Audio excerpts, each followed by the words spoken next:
Hi, all. My name is Dr. Danju. Today, my task is to talk to you guys about discrete probability distribution. Remember when we talked about discrete variable before? It was a precise, exact number.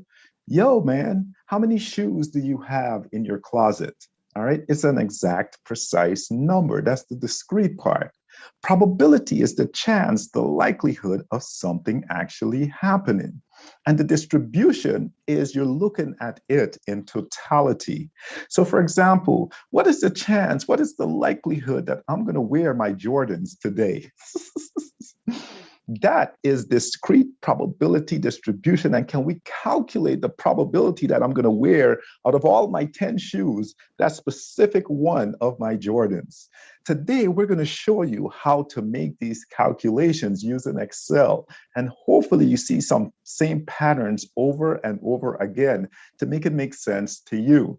We're going to be using Excel templates like we did before, just like we did with probabilities, the same concept, but it's going to be a little bit more advanced. You guys are going to have to be thinking, and you guys are going to have to set up your Excel templates to do what it do for you. Make it make sense for you. Put notes in there to make sense for you. So let's get into this whole concept of discrete probability distribution. What I'm going to do now is I'm going to share my screen with you all. All right, I'm going to get into this. So if you go into your classroom, what I would like you to do is go to Mind tab, click on View Sources, and you can join me there. And I also would like you to grab a Chapters 5 homework template. So let me see, it's right down here. Click it, download it, and grab it, please. All right, so let's get into this. I got my Mind tab right here. Bam. We are actually in topic 3. Task, and we are going to go to assignment number 5. Perfect. All right, and I'm going to close this out. All right, and I'm going to start. Perfect. So what I'm going to do is I have my Excel right here. What we're trying to figure out is this discrete probability distribution. Guys, remember, the ultimate goal is to get to the promised land. We're providing you the manual formulas, and we're showing you how to do it in Excel in a simple and easy way so you can actually make sense of what these formulas are saying right here. So when we're doing a uniform distribution, remember, it is a 2-step process, y'all. And I'm just going to scroll down. Actually, let me scroll down so you guys can see this. Step 1 is to find the mean in Excel. Find the mean. Step 2 is to find the standard deviation or the square deviation from the mean. That's step 2 right here. Step 3 is to then calculate your variance. And then step 4 is the square root of your variance right here. That is for your uniform distribution. All right, when we're talking about discrete probability distribution, I provided you guys some examples on the formula tab. So hopefully it would register and make sense to you. We're also covering binomial probability. If you have a success rate within your problem, like there's a success rate or chance of rain, 20%, you can actually calculate it at a specific point in time or a specific X value.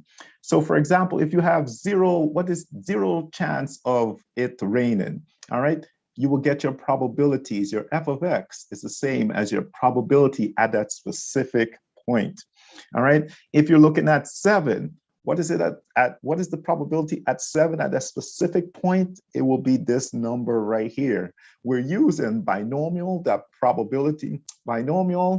distribution formula to calculate it. Please note to self that it always ends in false. What is your X value? What is your sample size? What is your probability or your success rate, your p-value? And it always ends in false, and you can find it at any specific point. Poisson is very similar. All you need is one parameter, basically.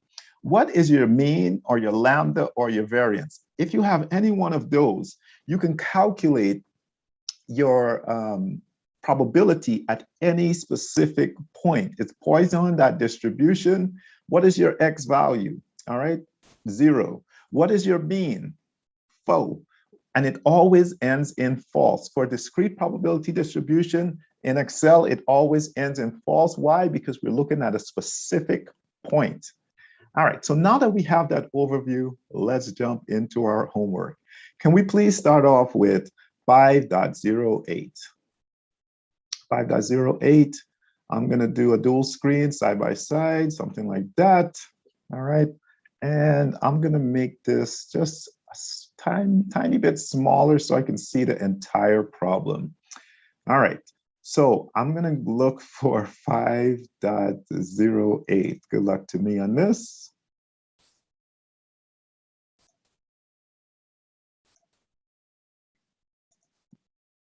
This is where you're saying, please don't be the last one. Please don't be the last one. All right, bam.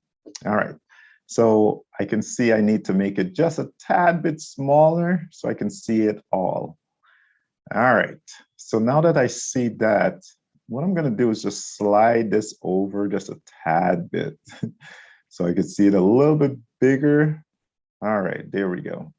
And I'm just gonna move this one a tad bit over as well. All right. So here is 5.08, all right? And each of our numbers may be different, so plug in your number, please, all right? The following data were collected by counting the number of operating rooms in use at Tampa General Hospital over a 20-day period. All right, so we got 20 days, all right? So that should be your total amount of days. All right, so on 3 of the days, all right, only 1 operating room was used, all right? So the number of rooms is 1. How many days? On 3 of the days, so this is where you'll plug in 3. Cool, cool. All right, 1 was used. On 6 of the days, 2 were used. 6, all right? Number 3, on 7 of the days, all right? And then 3 days were used. And then on 4 of the days, all 4 hospitals were used. Okay, so faux, bam. You see how it adds up to 20? Y'all know how to do probability. Even though it says f of x, it's saying what is the probability at 3?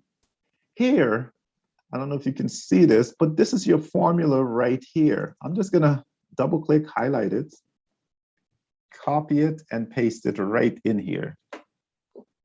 Do you see, like we did before, it's your small number divided by your bigger number, and that's how you get your probability? But watch, we made the 20 static. We put $ signs around it, right? So that way we can drag it down. It's gonna stick on this 20, but it's gonna go to the next one, the next one, and the next one. So please, if you would, drag it down. So what I'm gonna do is, I'm just gonna press enter. I'm gonna maximize this. So just in case some of you guys aren't able to see this because it's on Zoom, I'm gonna zoom in so you can see this. All right, so on this one right here, if I double click, it has the $ signs before the B and after the B for the total. That's the one I wanna make it stick on. Drag it down, go to the bottom right, drag it down, and you should have your probabilities at 3, 6, 7, and 4. These are your probabilities right here. So then the question is, can you do a chart of this? Yes. Can we do a bar chart of this information right here? How do you do a bar chart? Remember, when dealing with bar charts, you want to select the data first. So I am going to actually include my probability right here. So when I do my chart, it shows up as this heading right here. So I'm going to click and drag all the way down to my last number. And if I click on insert, then if I click on bar chart, this first one that says column right here, this is what my bar chart looks like. So I'm just gonna make it smaller so you guys can see it. All right, I'm gonna come down. I'm gonna bring it over like that. Do you see how it looks like that? Perfect. So this is my bar chart and it has the label. Cool, cool. All right, so let's plug this in and make sure that we got this right in Cengage. All right, so I got my numbers. I'm gonna slide it over. All right, plug in your probabilities, please. All right, I'm just gonna plug in a bunch of them. Remember, probability is between 0 and 1. It must end at 1. Check your work.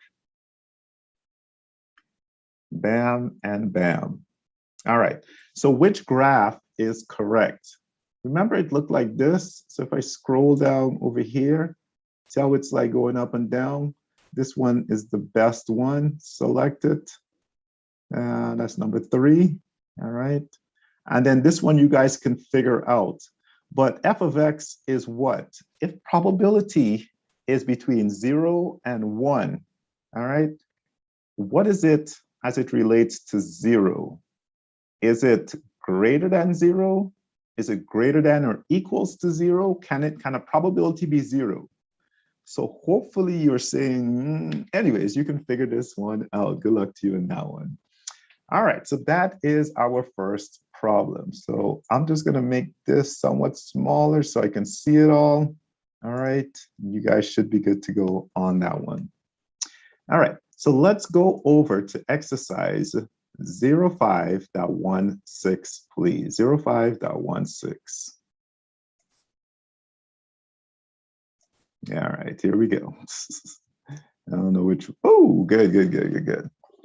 All right, so here are the values that you're looking at, your X values and your Y values, all right? But in this example, they're just doing Y values, all right? So plug in what you know. So on my end, these are my numbers. Plug in your numbers, please. All right, here are my probability values. I don't need to calculate anything here. They're providing it to me. Perfect. When we're dealing with uniform distributions, please remember it's a 4-step process. First, calculate your mean. Second, calculate your square deviation from the mean. Third, calculate your variance. And then fourth, calculate your standard deviation. Let's go. So first is calculate the mean. Guys, I don't know if you realize this, but to calculate the mean when we're dealing with any type of distribution, it is the sum product of your first column, your X values, in this example, your Y values, comma, your probability values, as you can see right here. So once you have those two, you have your steps for calculating the mean. Bam. All right. How do you calculate your variance? Before you can calculate your variance, you need to have this row filled out, this column filled out right here. So what I'm going to do is maximize this. I'm going to zoom in so you can see it all. All right. Let me show you the sum product. Bam and bam. So basically what you're doing is this times this plus this times this plus this times this. That's the sum product. Cool. All right. How do you calculate your square deviation from the mean? It's this formula right here. If you double click on it and highlight from the equals to sign, copy it, you can paste it in here. Basically, what it's saying is, what is your X value? Or in this example, what is your Y value? Minus your mean. We're going to make our mean static, $, right? Once we have that static, we can drag this down. Go to the bottom right and drag it down. Automatically, we have our square deviation from the mean for all of these values. That's step 2. Step 1 is calculate the mean. Step 2 is calculate the square deviation from the mean.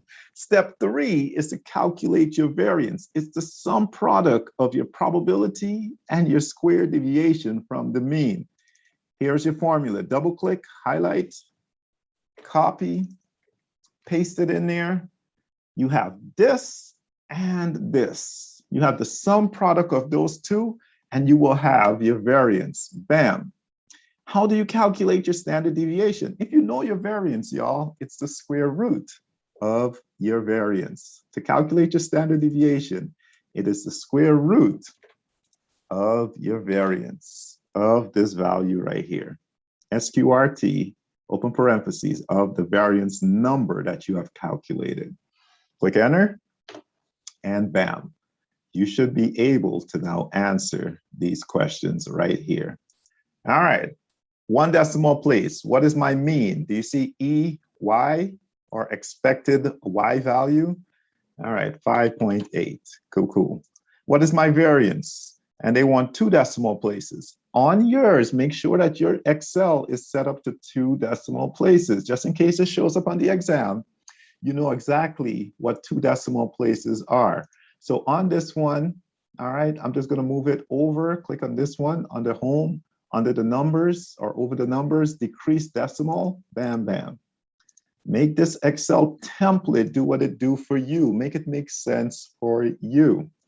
All right, so I got 2 decimal places up in there. I'm just gonna plug in this last one because if this last one is correct, then my variance would be correct. Cross your fingers, cross your fingers. Excellent. All right, so you should be able to get these answers, plug it in, and you should be good to go. Let me at least check my work on this one so that way I don't select this one again. All right, so now can we please go over to exercise 05.21? 05.21. All right, where's that hiding? All right, very last one on mine. All right. So on these, they're giving you information for senior executives and middle managers. And you guys are going to have to do that 3-step approach or that 4-step approach for finding uniform probabilities and variances and expected values and standard deviation. Step 1, well, let's first say document what you know. And then step 1 is find the mean. Step 2 is find the square deviation from the mean. Step 3 is to find the variance. And then step 4 is to find your standard deviation. All right, so one of the first things I want to do is plug in, man, what do I know from this problem? So I'm going to slide this over, plug in these 2 numbers right here. All right, so we got 0.05. Make sure you plug them in correctly, please. Plug in your numbers, please. Cool. What is it for middle managers?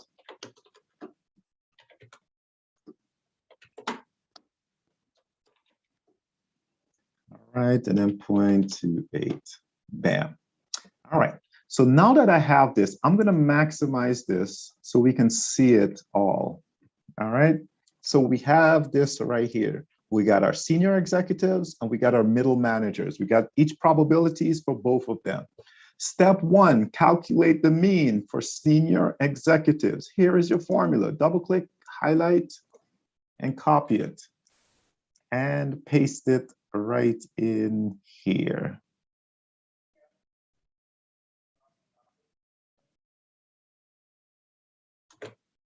All right. Paste that right in there. And as you can see, what it's going to do, it's going to select your first column, your X values, and your probability values. It's a sum product of the 2. Bam. All right. This is, okay, I see what I did. I put that in the wrong. So, okay. I was to put that in here. All right. I'm not sure how I got these in here. But you need to delete this. If yours is automatically filled out, just delete it for right now. I'm going to show you how to calculate the square deviation from the mean. All right, so first we got this. Good. Second, find the mean of these numbers right here. So it's equal to the sum product of this.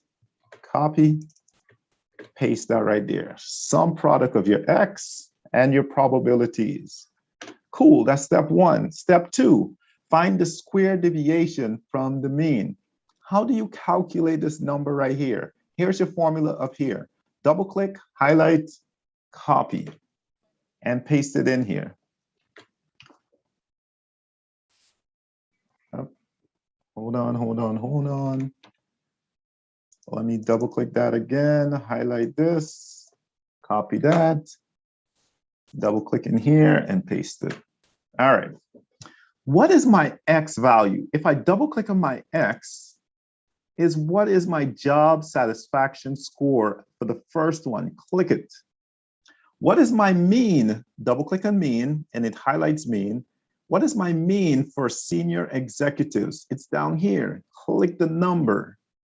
Now, we're going to want to pull this down. So we want to make this static, dollar, dollar. All right, so this is where I'm going to put $ in front of the B and after the B. Then once I have that, I can drag it down. So I don't have to keep doing this formula over and over and over again. Drag it down, please. Go to the bottom and drag it down. So I have my square deviation from the mean, my step 2 for senior executives. Now I can do the same for my middle managers. Here is the formula, copy it, double click in here and paste it. All right, what is my X for middle managers? Double click and grab number 1. Double click for my mean and grab my mean for middle managers. Here it is, grab the number, click it. Stop trying to type it in because that's gonna mess you up, all right? Try clicking it. So next time, if you were to change these numbers, you will automatically have these answers already calculated for you. All right, we're gonna make B12 static. So I'm gonna put $ in front of the B and after the B so I can drag it down.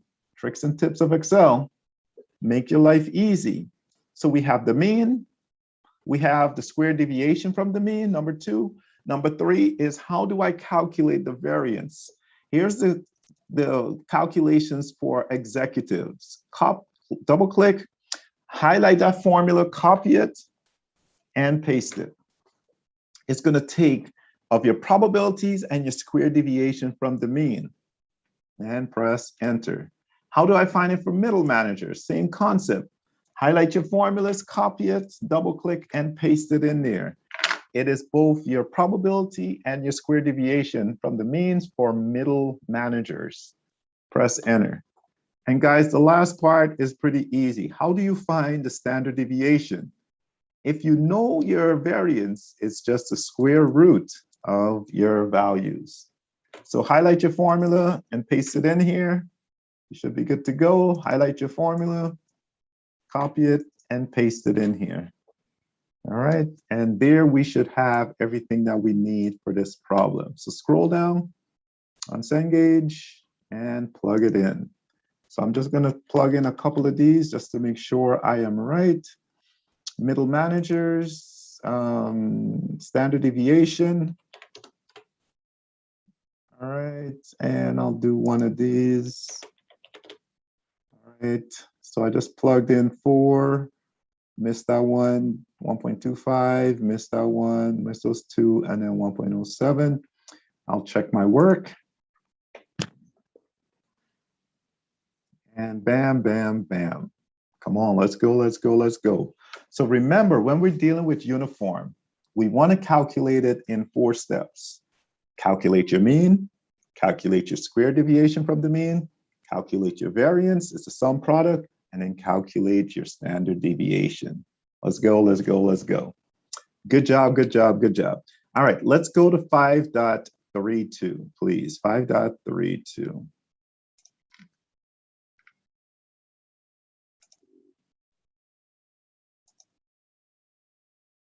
Okay. All right, 5.32. And this one is dealing with binomial probabilities. When you see P is what is your success rate? What is the success rate? Let's say there's a 30% chance that I will wear my Jordans, all right?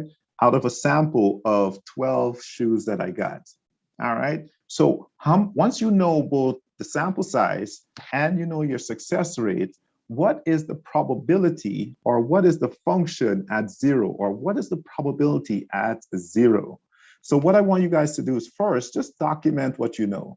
So in my example is 12, my p-value is 0.3, all right? 30% chance, all right? We're gonna leave x. Whatever x value is or whatever f of 0 is, you can actually plug it in right here and get your answer down here. But I'm gonna show you the long way of doing it, all right? If you want a quick answer, you can plug it in up here and get the answer. All right, so I'm gonna maximize this. We have our N, we have our P, all right? We can also calculate the probability at each specific point. How do we do it? It is the binomial distribution formula. So double click on this formula right here, highlight it from the equals to sign, copy it, go into the first one and paste it. So what is it saying right here? The first value, all right, is the number underscore S. All right, that is, what is your X value? What specific number do you need that probability at? Then the trials is your sample size. And we're going to make that static, $sign, $sign.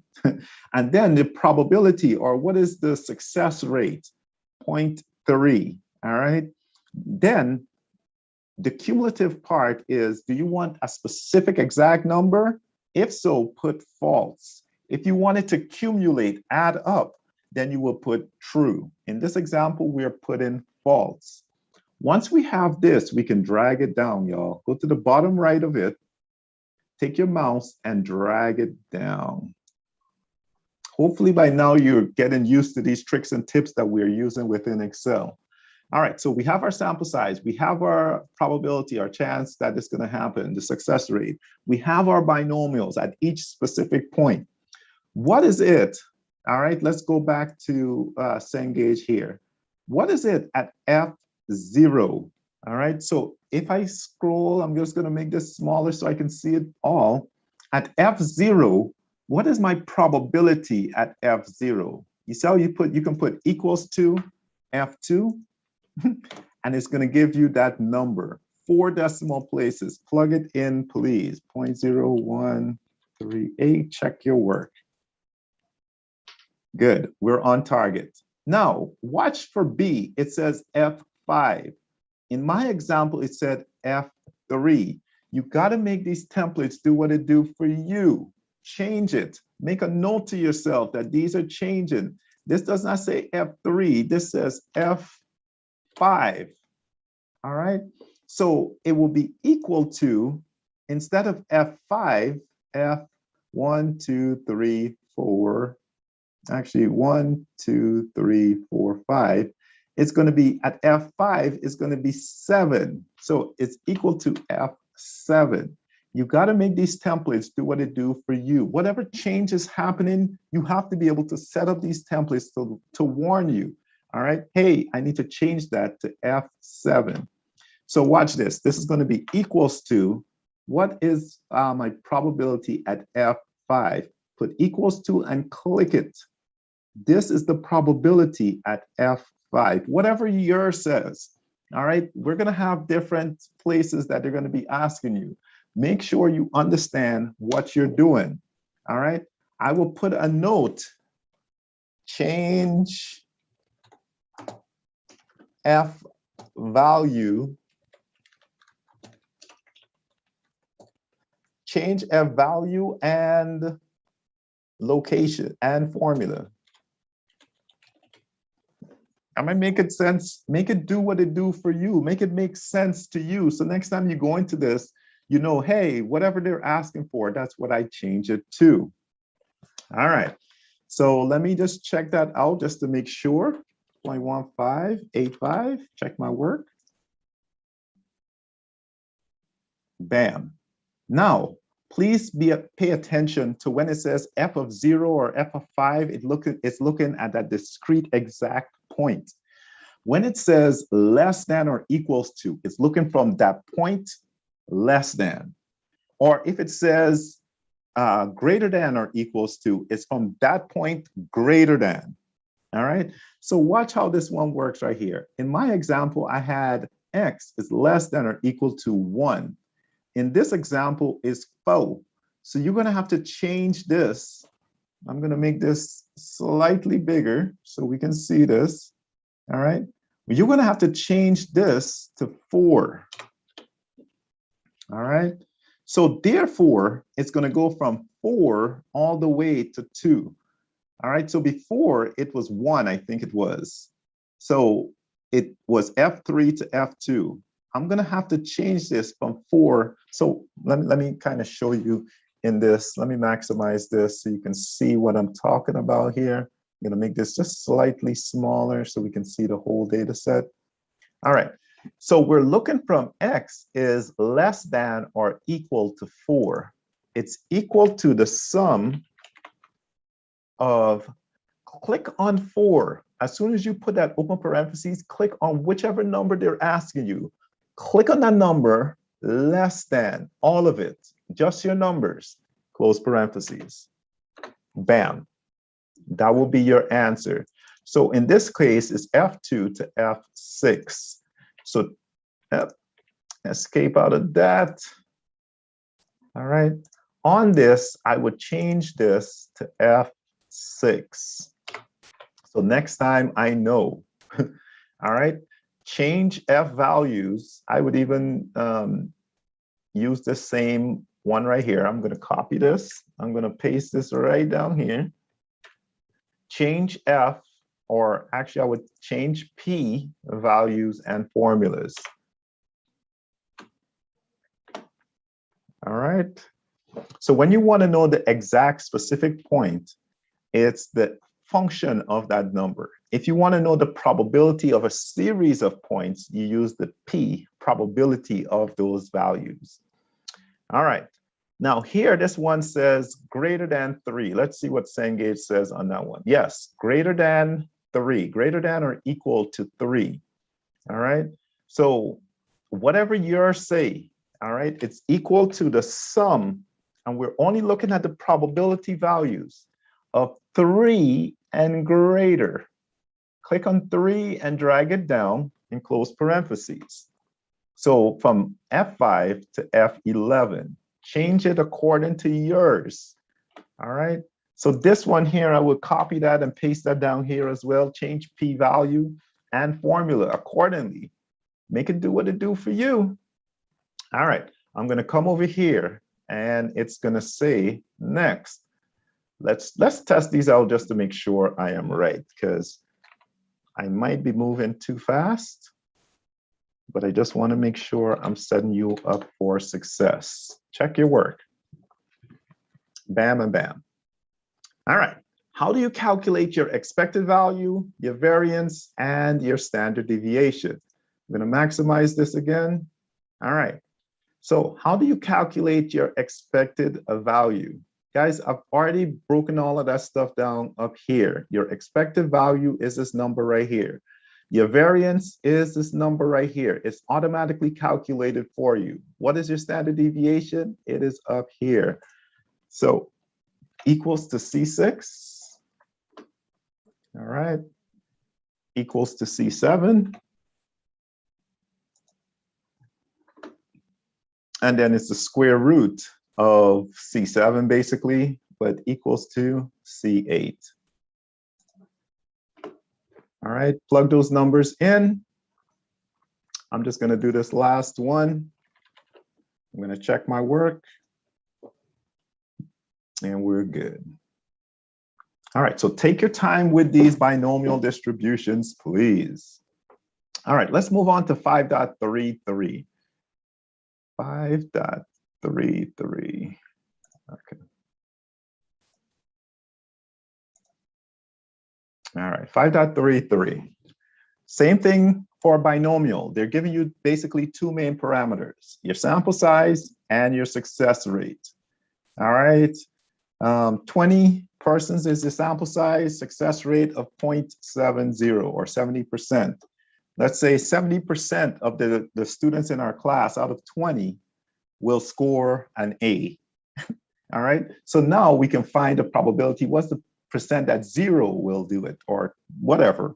All right, and please note to self that this N value should be the same as your X values. If it ends at 20, your sample size should end at 20. If it ended at 11, your sample size should end at 11. All right. So in this example, we got 20 and 0.7. So I'm going to maximize this. And watch this, y'all. It's already green. So that means these calculations are already done for you. But double clicking, you can see individually, here is your X. Here is your sample size, right? Here is your probability or your success rate, and it always ends in false. So here's the answers for that. So you can go to the bottom right, and it's already static. and drag it down, all the way down to 20. Now, if you had went to 21, it should say, okay, so 21 didn't work for me. Unz, we're gonna hold it at 20, all right? Same thing for the square deviation from the mean. Click it, go to the bottom right of it and drag it down. All right, so these are my square deviations from the mean. Now, how do you calculate at a specific exact number? What's the function at 12? What is the probability at 12? These are your probability values, all right? So you could have just did equals to this number right here, all right? E14 and get your answer. Or what I've done is I've provided you the formula so you can actually see how it's actually working. Copy that formula, highlight it, copy it, paste it over here. What is my X? My X is at 12. Click it. What is my N? My N is my sample size. What is my success rate? Double click and grab the number. All right. And that will be my answer at 12. Bam. So let's see what Cengage is asking for. All right. What is it at specifically 12? Plug in that number, 0.114. They want 4 decimal places. Check your work.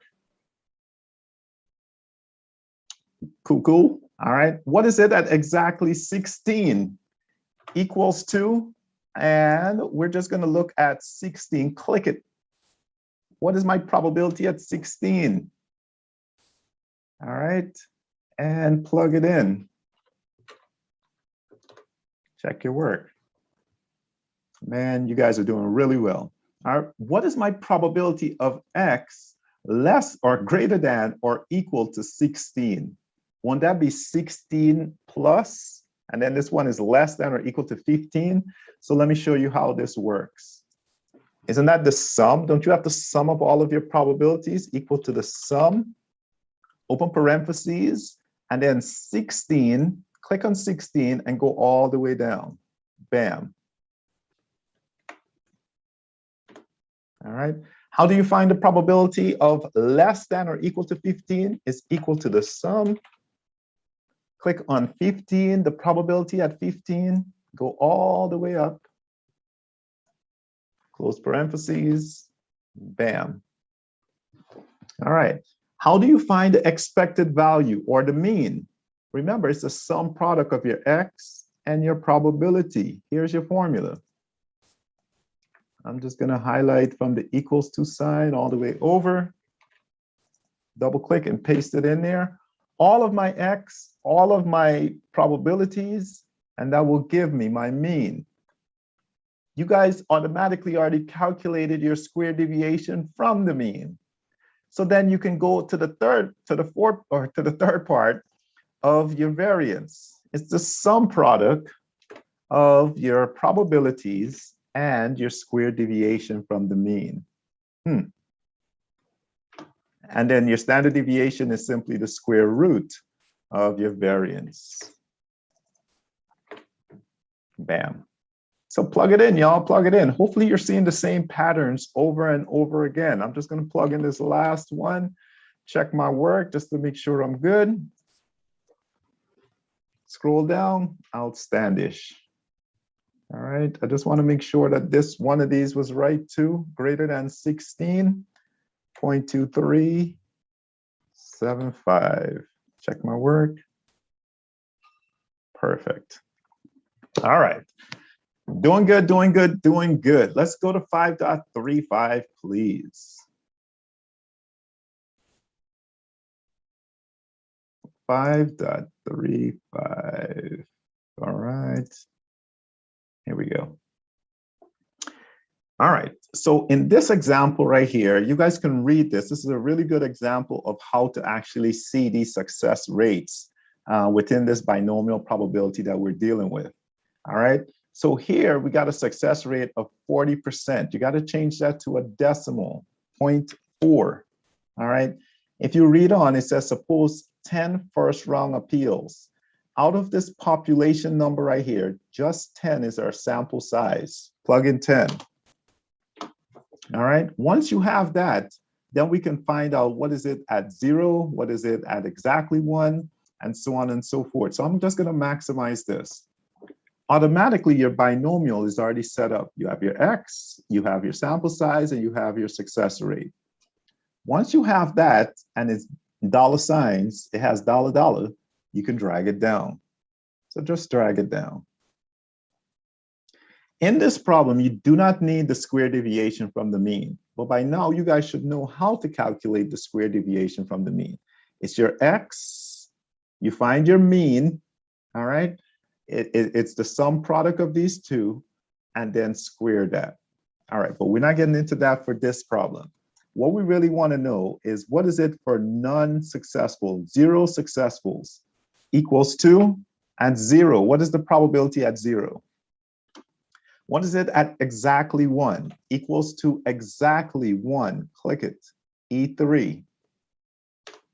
Now, this is something that we all need to standardize. When we say at least 2 in business stats, it means 2 or greater. If we say at least 4, it's 4 or greater. You're summing up everything from 2 all and greater, all the possible values that you may have. If it says 4, it's from 4 and summing up everything else that is greater than 4. In my culture, when we say at least 2, it means 2 or less. But in business statistics, it means 2 or greater.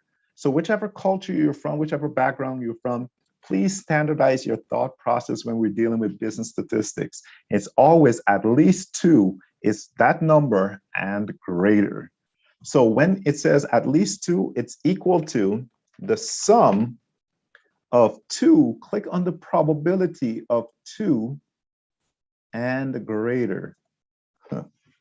Close parentheses. All right. When it says more than half, it doesn't include the halfway point. It is more than half. If it said more than or equals to, then you would have included that midpoint.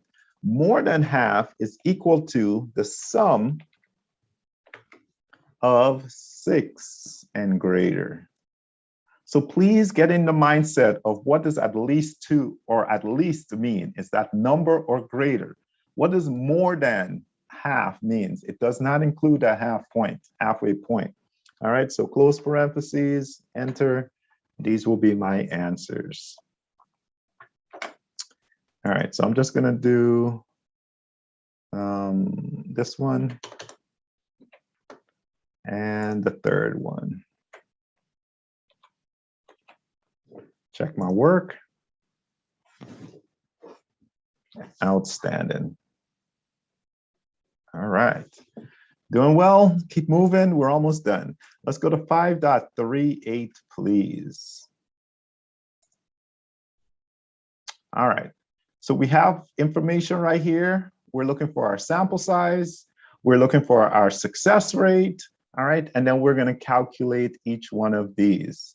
All right, so this one is going to be bouncing back and forth. So you're going to have to change your data accordingly. In this example right here, it says, it doesn't really give you the sample size as of yet, but it says, assume that a particular detection system has a 0.87 probability of detecting a missile attack. All right, 87% chance that they're going to detect if a missile attack is coming. That's pretty good. So for your P, that's where you will put in 0.87. All right. And then down here it says, what is the probability that a single detection system, your sample size in this example is 1. A single detection system will detect an attack. All right. So let me maximize this. A single, all right, and we got our P, all right.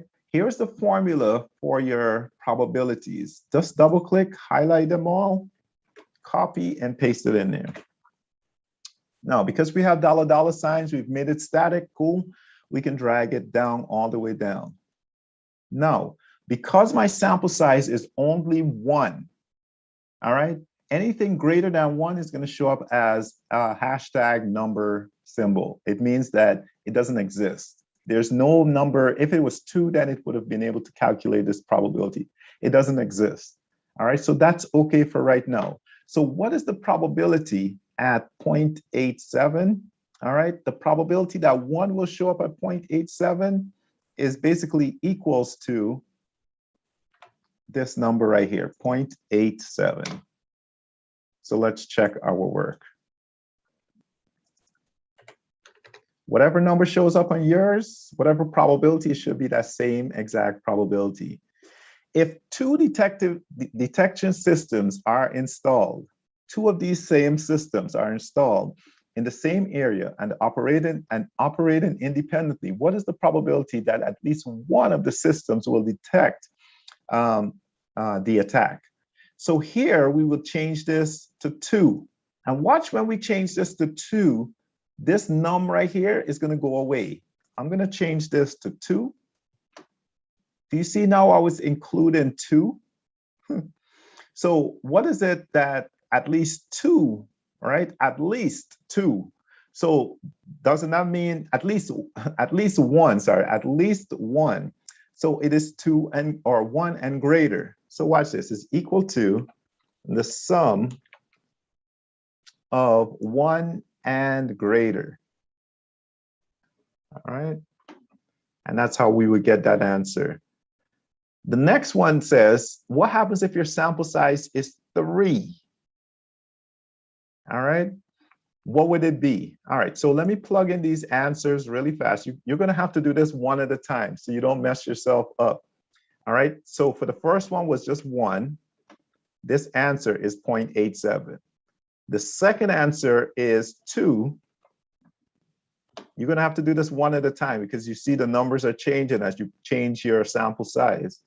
It's 0.9831. All right. And check my work. Cool, cool. What is it if 3 systems were installed? So I'm just going to change this to a 3. All right. And then we're talking about at least one of the systems is detected. So it's going to be equals to the sum of 1 and greater. So I'm going to go back up here, 1 and greater. Close parentheses, enter. All right. So F3 to F5, and that will be my answer. So let's see. Am I right? 0.9978. Check your work. All right. So this one is constantly changing.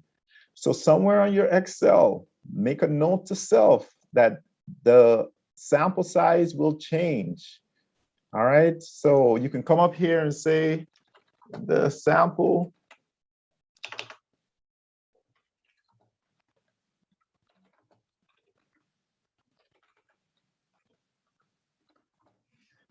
size will change. Make a note to yourself so that these templates will do what they do for you. All right. Or you can create one for the 1. You could create another one for the second one and another one for the third. All right. But make sure that these templates are making sense for you. All right. Let's go on to 5.44, please. 5.44.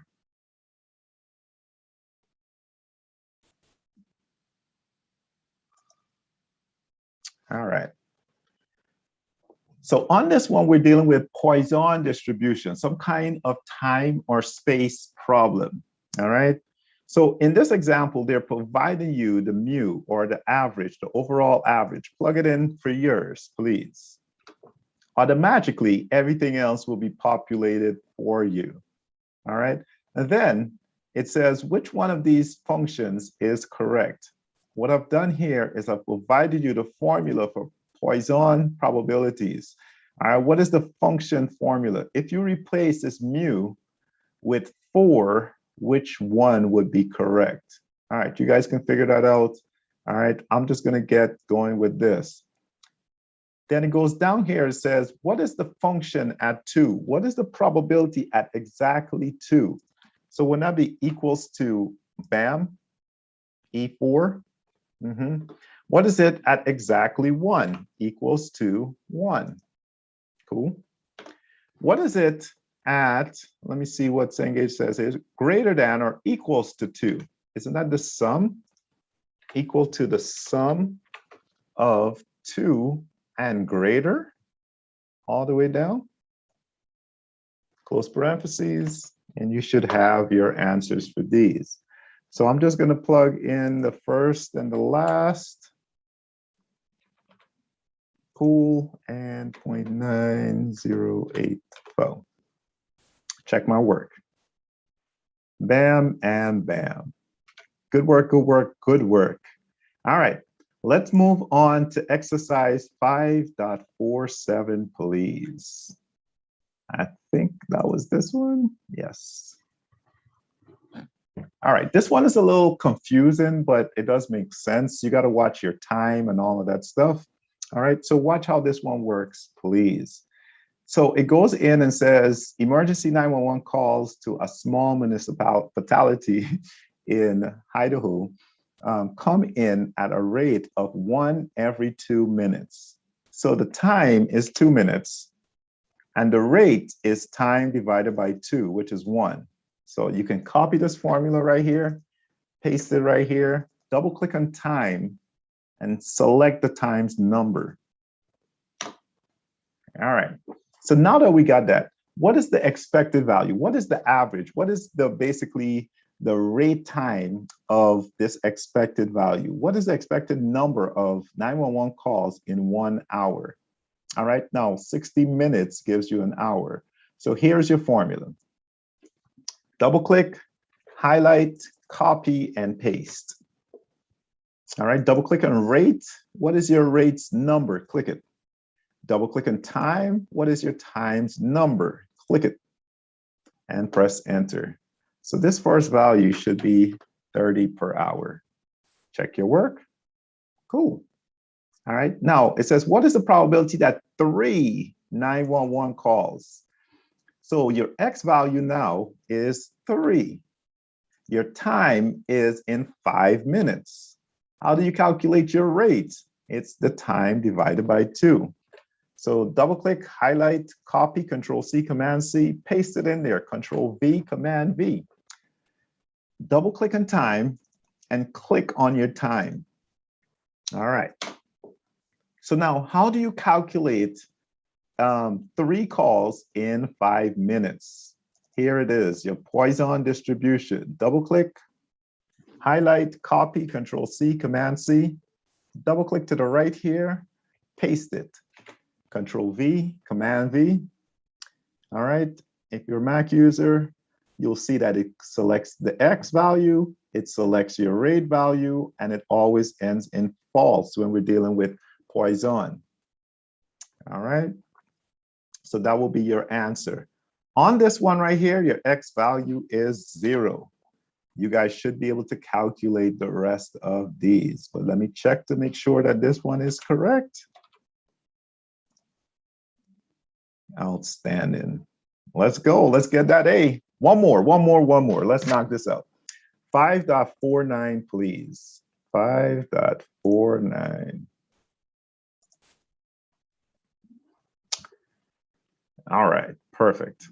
So we have this information right here. All right. Airline passengers arrive randomly and independently at the passenger screening facility at a major international airport. The mean arrival time is 10. Plug it in. 10 is your mean. Bam. All right, so we're going to maximize this. 10 is your mean.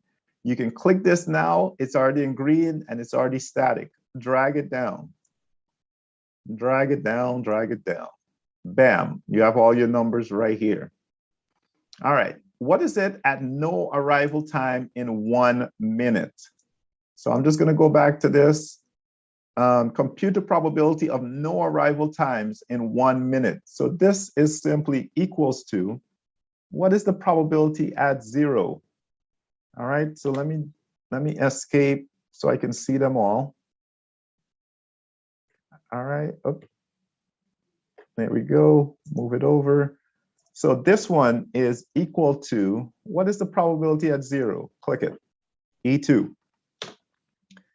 3 or fewer, that includes 3, so equals to the sum of 3, click on the probability of 3, and fewer, close parentheses.